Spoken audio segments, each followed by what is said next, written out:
안녕하십니까. 정희완 신부입니다. 제가 오늘 발표할 것은요, 코로나 시대에 성사와 전례를 중심으로 어떤 영향을 미치고 또 어떤 변화를 요청하고 있는지에 대해서 말씀드리려고 합니다.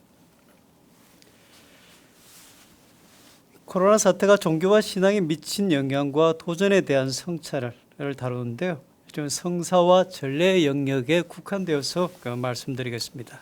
코로나 사태가 성사와 전례 그 자체에 대해 미친 영향과 도전에 대해서 말씀을 드릴 거고요. 또 두 번째로는 성사와 전례를 중심으로 해온 신자들의 신앙생활에 어떤 변화와 또한 도전을 제기하고 있는지에 대해서 말씀드릴 거고요. 세 번째로는 또한 성사와 전례를 중심으로 작동되어 온 사목자들의 사목에 대해서 다시 조금 말씀을 드릴 것입니다. 그리고 마지막으로는 또 성사와 전례를 중심으로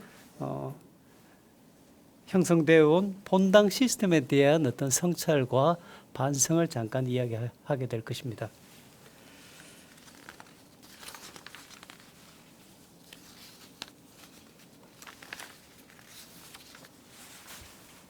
코로나 사태가 전례와 성사에 대해서 첫 번째 미친 영향의 핵심은요, 결국 미사 중지라는 어떤 사건을 통해서 우리에게 다가왔습니다. 제가 앞으로 전례, 제의, 예배 이런 형태 여러 가지 단어를 쓰겠지만 사실은 미사와 관계 있다라고 생각하시면 제일 편하겠습니다. 전례 자체에 대한 미사 자체에 대한 도전은요. 첫 번째 아무튼 우리가 미사가 공동체와 함께하는 미사가 중지되고 난 다음에 어떻게 보면 온라인 미사로 주로 이렇게 대체가 되었습니다. 따라서 온라인 미사에 대한 어떤 신학적 논쟁이 계속해서 벌어지고 있었고요. 또 한편 어떻게 보면 근대 이후에 어떻게 보면 전례 안에서의 평신도의 자리가 어떠했는지에 대한 하나의 반성이 이 코로나 사태를 통해 라는 미사 중지를 통해서 드러났었습니다. 그리고 또 한편 이참에 다시 한번 오늘날 우리에게 전례와 성사가 어떤 방식으로 전개되어 왔고 또 어떤 모습이었는지를 반성하는 것이 대개 전례와 성사 자체에 대한 코로나 사태가 제기한 어떤 질문들이었습니다.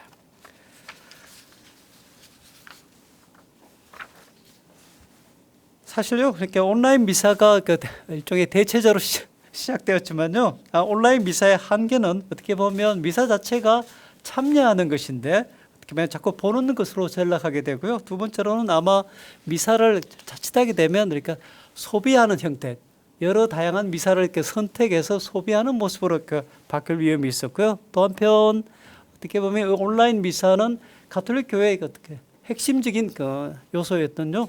속지주의가 속인주의로 바꿔지는 그런 어떤 한계를 낳기도 합니다.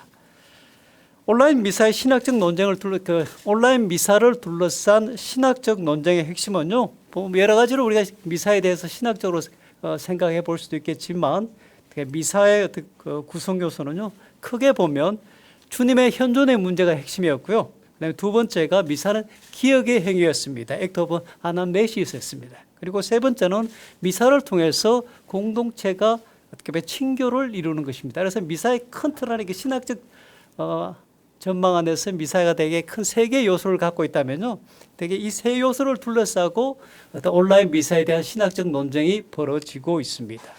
그러니까 첫 번째가 주님의 현존이라는 것은 우리가 옛날에 여러분들이 아마 실체 변화에 대한 아마 신학적 이야기를 들었을 것입니다. 그래서 어떻게 보면 주님의 성사적 현존을 둘러싼 논쟁이었습니다. 그래서 항상 우리는 가톨릭 교회는 성사를 강조하기 때문에 구체성과 물질적 조건을 통해서 주님께서 우리와 함께 하신다라고 늘 이야기를 해왔습니다. 따라서 온라인 미사는 가상적 현존은 과연 어떤 것인지에 대한 하나의 문제를 제기했고요. 그 두 번째로는 기억의 행위를 어떻게 할 것인지 또는 그리고 세 번째로는 과연 공동체적 친교는 대면과 접촉을 통해서만이 이루어질 것인지 아니면 또 접속과 또 다른 방식으로도 과연 공동체적 친교가 가능한 것인지 되게 이 세 요소를 둘러싼 신학적 논쟁이 서양 신학계 안에서 지금 사실 벌어지고 있습니다. 그러니까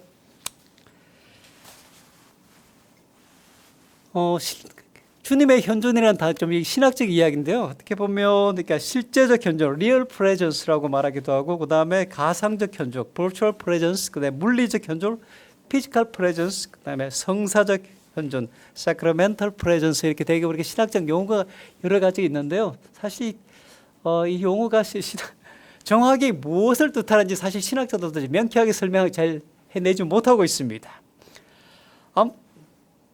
그래서 어떻게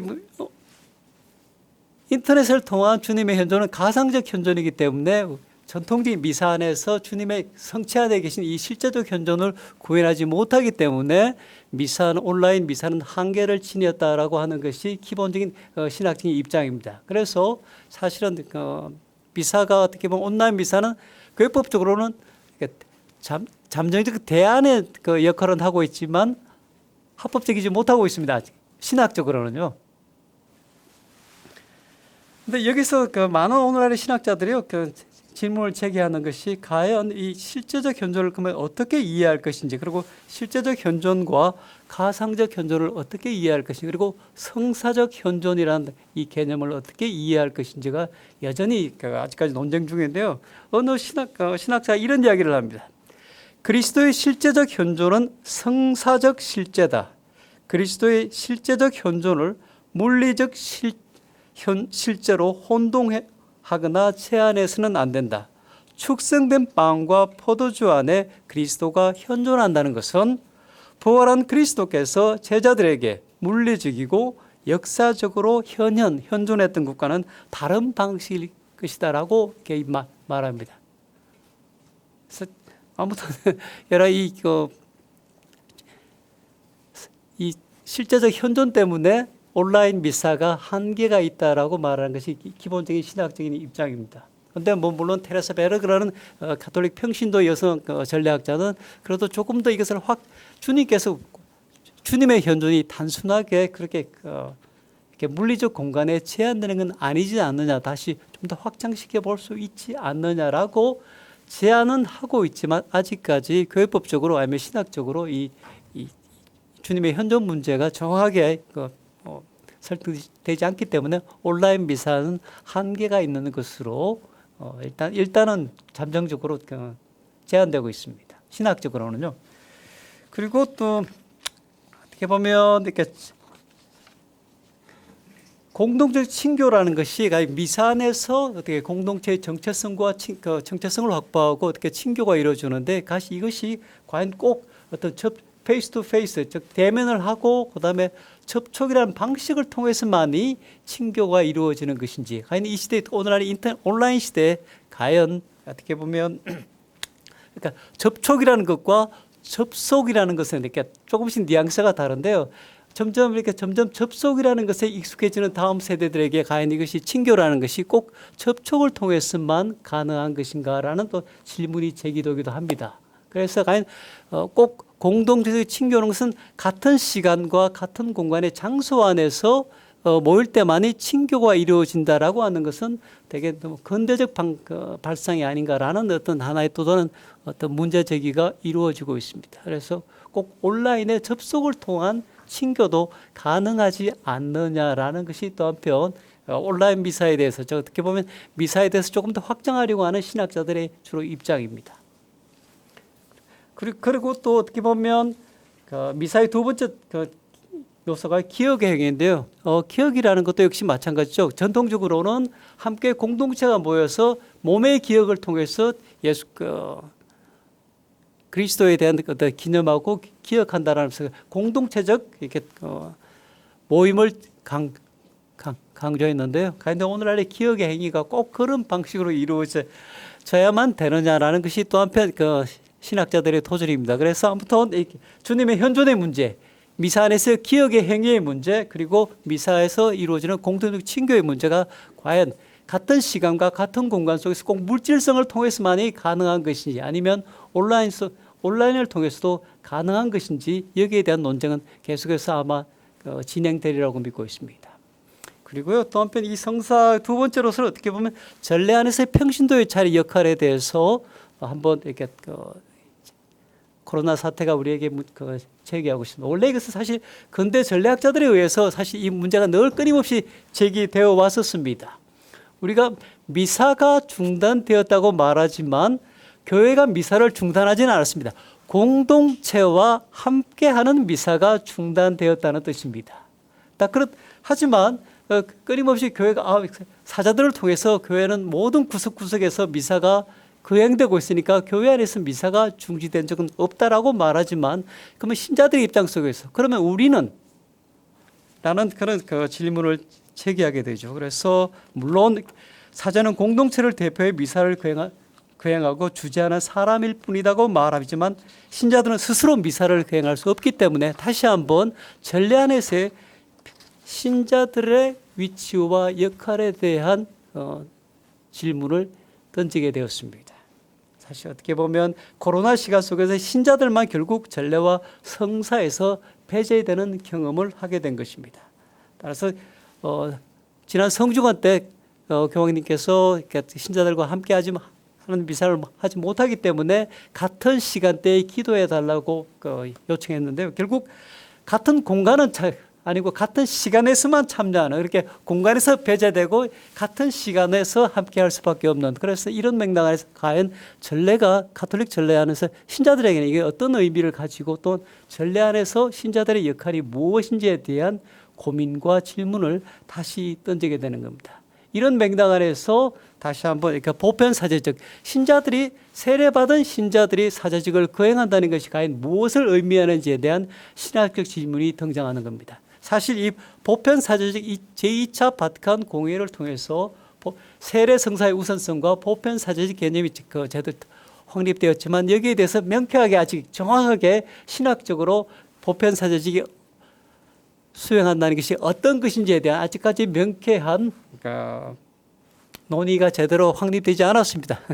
그래서 다시 한번 이 보편 사제직을 어떻게 이해하게 될 것인지에 대한 아마 이런 보편 사제직에 대한 좀 더 확장된 이해가 필요하지 않을까라는 생각이 나고요. 그리고 전례와 성사에 대해서 세 번째 어떻게 보면 그 자체에 대한 도전은요.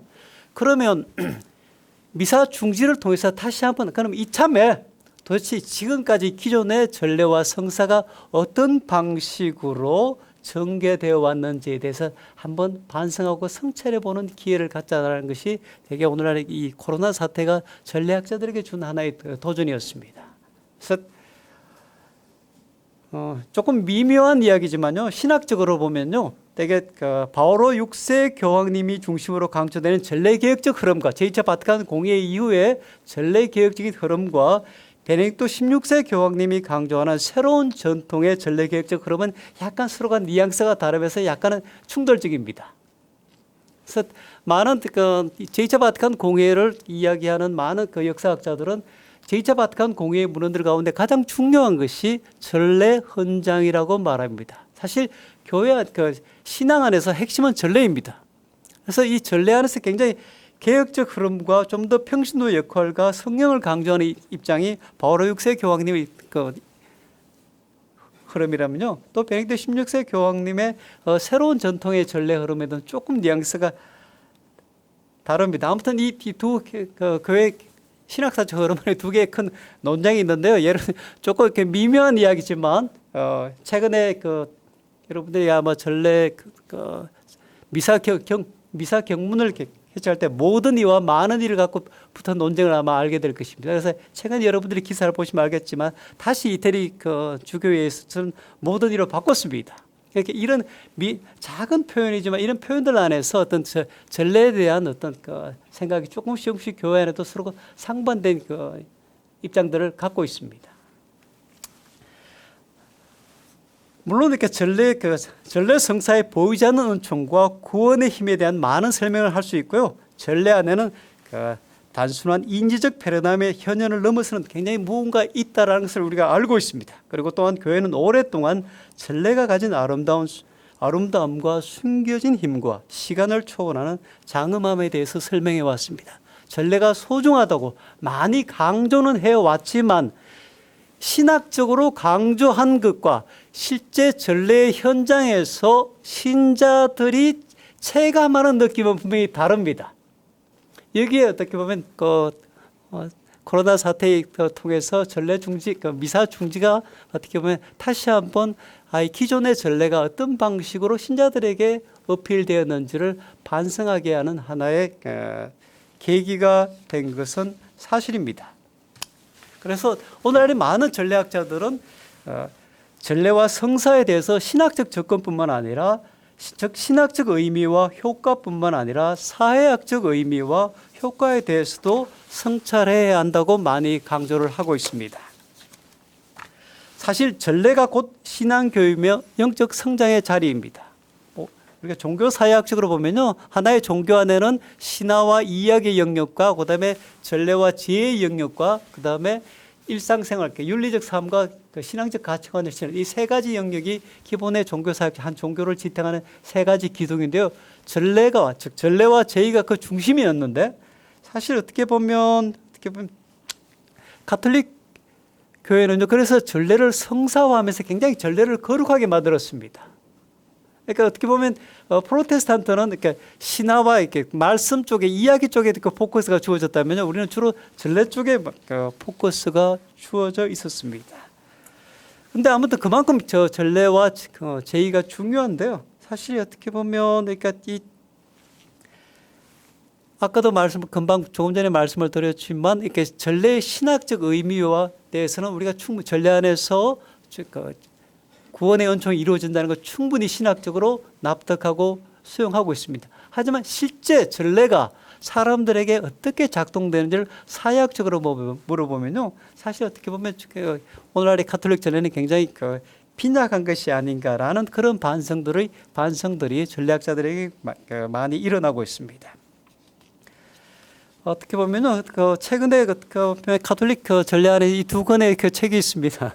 어떻게 보면 이것은 이렇게 에드워드 폴리 신부님이라고 영어권에서 가장 뛰어난 전례학자 신부님이시고요. 이는 그러니까 페어 해지 평신도 전례학자입니다. 가톨릭 평신도 전례학 이 두 양반이 최근에 이런 책을 썼어요.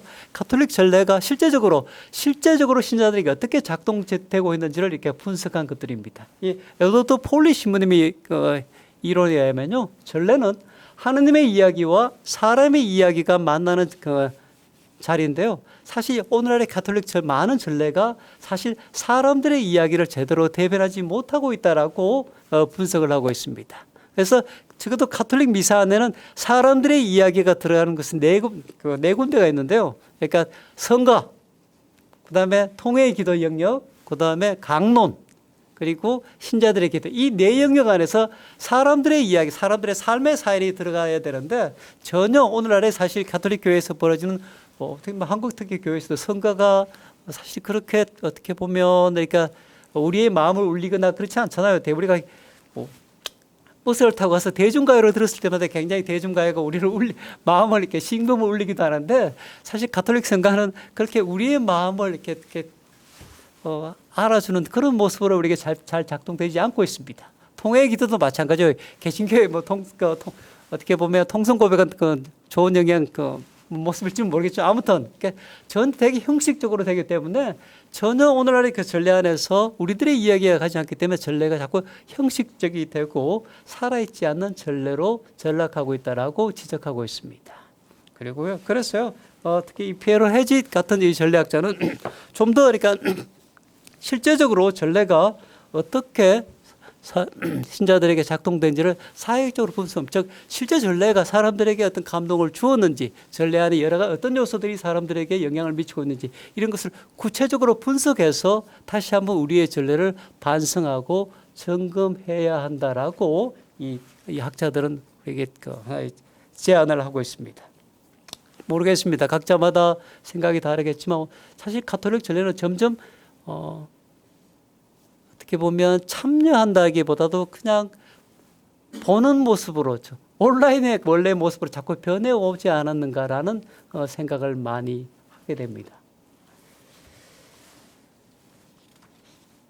그리고 또 한편 이 전례가 실제 문화와 환경 속에서 어떻게 변해왔는지를 살펴보면요, 사실 전례는 끊임없이 시대와 시대에 따라서 변해왔습니다. 우리가 어떻게 보면 전례의 발생학적 기원을 다시 한번 생각해 보게 되는 거죠. 예를 들면 마찬가지죠. 우리가 처음 미사의 그 원초적인 방식은 그냥 가정집에 모여서 사람들이 예수 그리스도에 대한 말씀을 듣고 식사 친교를 나누는 것이었습니다. 즉 가정에서 이루어졌기 때문에 당연히 여성이 중심의 역할을 할 수 있었었고요. 또 한편 말씀이 중심이었습니다. 이것이 점점 그러니까 공적 공간으로 그 공간 자체가 변해가면서 조금 더 이렇게 주제자가 조금 더 이렇게 성직자로 자꾸 변해간 것뿐이죠. 그러니까 전례의 발생학적 기원을 생각하면요, 도대체 전례가 처음부터 무엇을 위해서 출발하는지를 다시 생각하게 되면요, 사실 오늘날 이 온라인 미사에 대해서 어떤 것들에 대해서 좀 더 다른 시사점을 가질 수 있지 않을까라는 생각이 하게 됩니다. 뭐 제가 전례학자는 아니기 때문에 사실 이 전례에 대해서 길게 말하기는 좀 그렇지만요. 아무튼 에드워드 폴리 신부님의 예배와 성찬식의 역사를 보면 미사가 어떤 역사 안에서 어떻게 전개해 왔는지를 우리는 잘 알 수가 있습니다. 그래서 아무튼 이 코로나 사태를 통해서 미사 중지는 다시 한번 우리가 우리의 전례가 과연 어떤 모습으로 우리에게 다가왔는지를 반성하게 하고 성찰케 했습니다. 그리고 또 한편 이 코로나 사태는 전례와 성사를 중심으로 하는 신앙생활에 대한 하나의 도전을 제기하고 있습니다. 즉 신앙생활은 그저 성당 가서 성사와 미사하고 모임하는 것이 전부였습니다. 즉 신앙생활이 주로 본당이라는 공간 안에서 전례와 성사를 중심으로 이루어지고 있었는데요.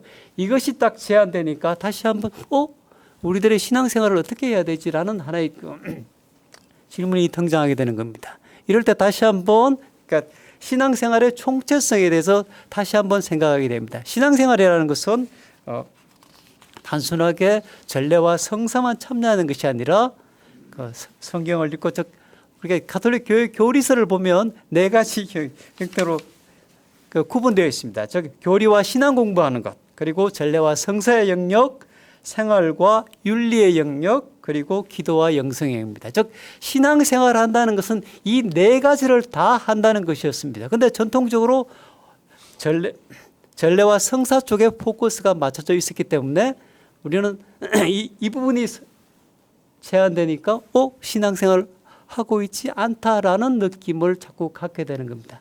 따라서 이 코로나 사태는 다시 한번 신앙의 총체적인 영역, 신앙은 단순하게 전례와 성사에 참여하는 것만이 아니라 교리와 신앙 공부도 포함되는 것이고, 그다음에 일상의 삶 안에서 신앙적 가치를 실천하는 것 역시 신앙생활이고, 또 한편 기도와 영성의 삶을 사는 것이 신앙생활이라는 것을 다시 한번 그러니까 상기되는 거죠. 그리고 또 한편 아까 보면 그리스도의 그러니까 자율적이고 능동적인 신앙생활, 철저하게 성사와 전례 중심으로 하게 되면 아무래도 성직자 중심주의가 되고 본당 중심주의가 되는데, 아무튼 이 본당이 폐쇄가 되고 그다음에 성제와 함께하는 미사가 할 수 없기 때문에 다시 한번 자율적이고 능동적인 신앙생활에 대해서 신자들이 깨닫기 시작한 것 같습니다. 즉 신앙생활의 무게가 전례와 성사 중심의 교회 생활에서 영성적 차원이 강조되는 방향으로 옮겨지고 있다는 것을 아마 여러 우리가 데이터를 통해서 이미 잘 알고 있습니다. 즉 자신의 삶의 자리에서 신앙 성숙과 영성적 성장을 위해 노력해야 한다는 것을 신자들은 깨달아가는 것 같습니다.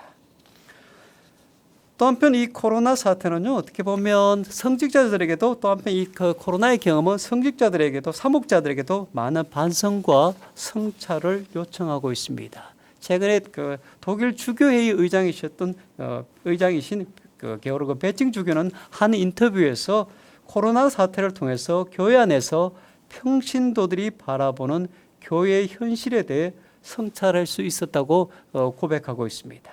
실제 사람들의 실제 삶과 교회의 가르침 사이에 틈이 얼마나 큰지 이런 것들을 다시 한번 돌아보게 되는 계기가 되었다고 고백을 하고 있습니다.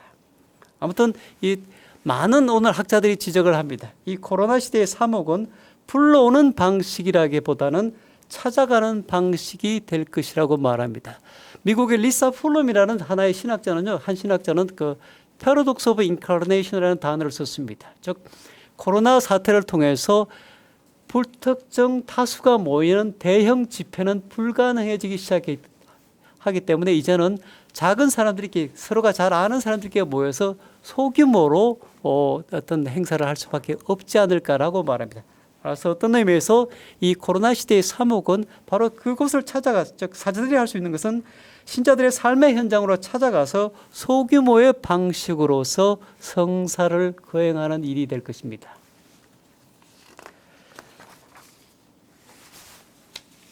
당연히 또 한편 이 코로나 사목자들에게 하나의 반성은요. 또 한편 이 직무사제직에 대해서 반성하게 하고요. 또 한편 사목의 원래 의미가 뭔지에 대해서 고민하게 했습니다. 즉 사목이라는 것은 사실 돌본다와 보살핀다. 어떻게 보면 사목적 돌봄과 관계가 있습니다. 근데 이게 자꾸 왕직이라는 개념으로 자꾸 이렇게 바꿔서 설명하다 보니까 자꾸 다스리고 통치하고 관리하고 운영한다는 개념이 바뀌었습니다. 그래서 다시 한번 이 코로나 사태를 통해서 사목의 원래의 의미가 뭔지 단순하게 통솔하고 지도하고 지배한다는 것이 아니라 봉사하고 헌신한다는 이 사목의 의미를 다시 한번 되찾아야 되지 않는가라는 것이 어떻게 보면 사목자들에게 준 어떻게 이 코로나 사태가 준 교훈이기도 합니다. 또 한편 이 코로나 사태는요, 어떻게 보면 그러니까 전례와 성사를 중심으로 거행되는 즉 모임과 행사의 장소에서 본당 시스템에 대한 새로운 반성을 요청하고 있습니다. 어떻게 보면 왜냐하면 본당이란 공간과 장소를 일시적으로 폐쇄하는 경험을 우리가 코로나 사태를 통해서 경험을 했기 때문에 그러면 본당이라는 것이 무엇인지에 대해서 다시 한번 고민하게 됩니다. 그래서 사실은 독일의 또한 젊은 주교님이신 하이너 빌머 주교님은 이런 제안을 합니다. 사실 전통적인 본당 공동체 형식이 지속될 수는 있겠지만 아마 오늘날의 이 전통적인 본당 형식은 점점 동력을 원래부터 이미 이 코로나 사태 이전에도 전통적인 본당의 형식은 아마 동력이 약화되고 있어요. 따라서 새로운 형태의 공동체, 즉 성직자와 평신도가 함께 공동으로 복음을 전할 수 있는 새로운 중심을 이렇게 파워센터를 형성하자라고 제안을 하고 있습니다. 아무튼 여러 통계를 통해서 사실 이 본당이라는 시스템 자체가 많은 한계를 지닌 것을 이미 많은 서양에서도 마찬가지고 여러 가지 통계를 통해서 그냥 본당은 미사만 거행되는 곳으로 자꾸 이렇게 약화되기 시작했습니다. 따라서 이참에 그러면 과연 본당이라는 게 어떤 의미고 또 한편 사람들이 함께하는 공간이 어떠해야 되는지에 대해서 다시 고민하게 되죠. 또 한편 우리 현실적으로 아마 한국 교회에서도 분명히 체험을 했습니다. 코로나 사태를 통해서 미사 중지가 되고 나서 신자들이 다시 성당으로 복귀할 때 그 전에 본당의 분위기와 본당 신부님의 모습과 태도에 따라서 신자들의 미사 복귀 비율이 살짝 달라졌다는 것을 아마 경험을 했을 것입니다. 따라서 이 본당의 분위기와 또한 본당이 어떤 모습이어야 되는지, 즉 본당의 원래의 목적, 즉 신앙 양성과 공동체를 구성하고 선교와 복음화를 위한 원래의 신학적 목적을 잘 수행하고 있었는지, 아니면 또 한편 종교 사역적 관점에서 본당은 5가지 기능을 갖고 있습니다. 그러니까 어떻게 보면 전례와 신앙교육과 친교와 봉사와 재정과 행정, 이것이 이 5가지 기능이 있는데 전통적인 본당은 주로 전례와 재정과 행정만 이루어지고 있었습니다. 제대로 본당 안에서 신앙교육이 제대로 잘 이루어지지 못했었고요.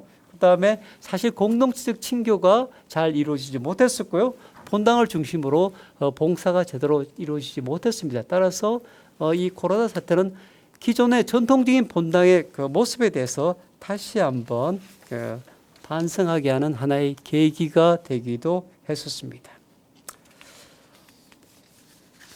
아무튼 거의 코로나 사태가 어떻게 전개될지 저도 잘 모르겠습니다. 하지만 또 한편 인간의 뿌리 깊은 이기심과 물질적 욕망이 그리고 또한 자본주의 체제가 갖고 있는 무서운 자생력과 극복의 능력이 여전히 이 시간이 지나면 다시 한번 또 한편 물질적 감각의 쾌락의 삶으로 다시 돌아가게 하는지 사실 개인적으로는 많이 걱정이 됩니다. 아무튼 이 코로나 사태는 삶의 모든 자리 안에서 위기이며 동시에 우리의 삶을 돌아보게 하는 그래서 새롭게 나아가게 하는 기회이기도 합니다. 일본에서 활동하시는 메리노 선교 신부님께서 한번 그런 이야기를 그분이 그런 개념을 썼지만 사실 오늘 많은 신학자들이 그 개념을 씁니다. 그러니까 이 코로나 시대에 교회는 그저 다시 옛날처럼 다시 옛날 그 모습으로 그냥 맹독 다시 돌아갈 것인지 아니면 새롭게 시작할 것인지를 우리에게 질문을 던지고 있다라고 말하고 있습니다. 사실요, 어떻게 보면 이 변화와 쇄신을 이야기할 때마다 늘 답답합니다.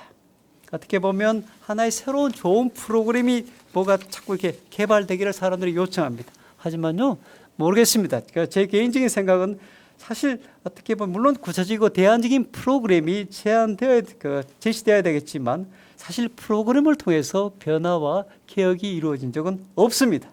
변화는 언제나 사람의 의식과 태도에서 시작됩니다. 즉 의식과 태도에서 변화해서 자연스럽게 발생된 어떤 패턴들이 그것이 프로그램화돼서 어떤 다시 변화와 태도를 추동할 수 있겠지만 처음부터 어떤 프로그램을 시행해서 변화가 이루어지지는 않습니다. 그래서 사실 어떻게 보면 우선 새롭게 질문을 던지고 새롭게 상상하고 다시 우리의 생각과 우리의 태도에 대해서 점검하는 것이 필요할지도 모르겠습니다. 그래서 최근에 한겨레 신문 칼럼에서 슬로바의 지적이 그런 이야기를 했습니다.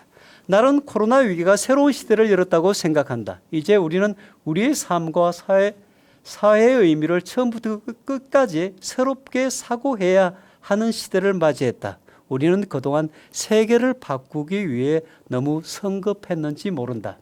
세계를 전혀 다른 새로운 방식으로 해석해야 할 때가 왔다라고 말합니다. 사실 교황님 역시 끊임없이 어떻게 보면 사목적 패스토럴 컨버전, 사목적 회심과 시노달리티, 공동 합의성을 강조하는 이유가 여기에 있습니다. 사실 최근에 본당에 가는 훈령이 나왔을 때도 많은 사람들이 아쉬워했습니다. 제도와 어떤 제도적 측면에서 금방 개혁이 잘 되지 않았다고 말합니다. 하지만 사실 그런 제도와 구조적인 변화는 먼저 생각과 태도에 있어서 변화가 이루어질 때만이 제도와 구조의 변화가 따라오게 될 것입니다. 세상은 민주화가 됐지만 교회는 아직 민주화가 되지 않았습니다. 교회법적 차원에서 교회의 민주화는 아직 많은 시간이 필요로 합니다. 하지만 실제 사목의 현장에서는 실제적인 공동 합의성의 태도와 방식을 통해서 실질적인 민주화를 이루어 나갈 수 있을 것입니다. 아마 코로나 사태를 교회가 대응하기 위해서는 먼저 신자들과 함께 의견을 나누고 또 새로운 질문을 던져가면서 답을 찾아갈 때 어떻게 보면 교회의 변화가 그다음에 전례와 어떤 성사 역시 조금씩 변화가 되지 않을까 싶습니다. 하늘 아래 무슨 뚜렷한 좋은 그런 프로그램은 없습니다. 먼저 신자들과 함께 교회는 모든 신자들과 함께 서로의 생각을 나누고 정직한 질문을 던져나갈 때 그때 아마 변화가 시작될 것입니다. 아마 코로나 사태는 다시 한번 이러한 것에 대해서 어떻게 보면 신앙적인 새로운 상상과 해석을 요청하고요. 우리의 생각과 태도의 변화를 요청하고 있는지도 모르겠습니다.